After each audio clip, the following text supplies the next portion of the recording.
পানি বৃদ্ধির সঙ্গে সঙ্গে সিরাজগঞ্জের শাহজাদপুরে চলছে যমুনার তীব্র ভাঙন। এরই মধ্যে নদী গর্ভে বিলীন হয়েছে বসত ভিটা সহ বিস্তীর্ণ ফসলি জমি। আতঙ্কে অনেকেই অন্যত্র সরিয়ে নিচ্ছেন ঘরবাড়ি। ভাঙনের জন্য ঠিকাদারের গাফিলতিকে দায়ী করছেন ভুক্তভোগীরা।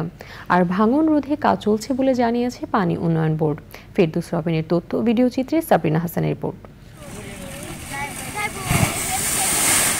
ভাঙনে নিঃস্ব হচ্ছে জালালপুর সহ আশপাশের ইউনিয়নের বাসিন্দারা। ভাঙন ঝুঁকিতে শতাধিক ঘরবাড়ি, শিক্ষা প্রতিষ্ঠান, মসজিদ, হাটবাজার, রাস্তাঘাট সহ বিভিন্ন স্থাপনা।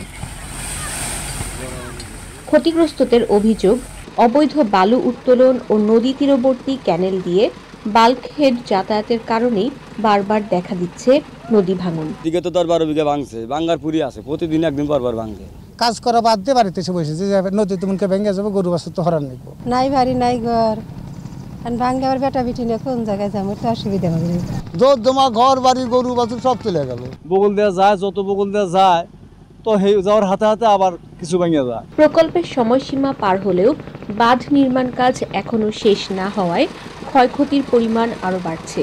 রাস্তাটা যদি বেশি করে দিয়া উঁচা করে দিয়া দেয় তো তাহলে হয়তো আমাদের এটা রক্ষা হইতো। 3 বছর 4 বছর চলে, কাজ চলে না, কাজ করে না, খালি সরকার কিছু করে টেহা দিতেছে, এরা খাইতেছে আর চলে যাইতেছে। এটা অত্যন্ত দুঃখের সাথে এখন বলতে হচ্ছে যে সরকার আমাদের প্রতি সদাই বিবেচনা করে সদাই হয়ে এই এত বড় একটা প্রকল্প দিয়েছেন, কিন্তু সময় মতো কাজ হচ্ছে না। কাজে আমরা সরকারের দৃষ্টি আকর্ষণ করছি এই মুহূর্তে কাজটা ত্বরান্বিত করে আমাদের এই নদী ভাঙনের হাত থেকে যত আমাদের রক্ষা করে। কর্তৃপক্ষের দাবি, ভাঙন রোধে প্রকল্পের কাজ চলমান রয়েছে।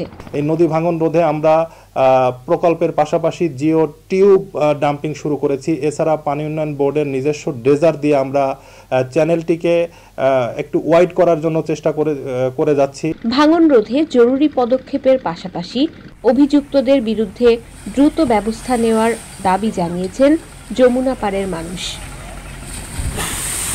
সাবরিনা হাসান, প্রকৃতি ও জীবন ডেস্ক, চ্যানেল আই।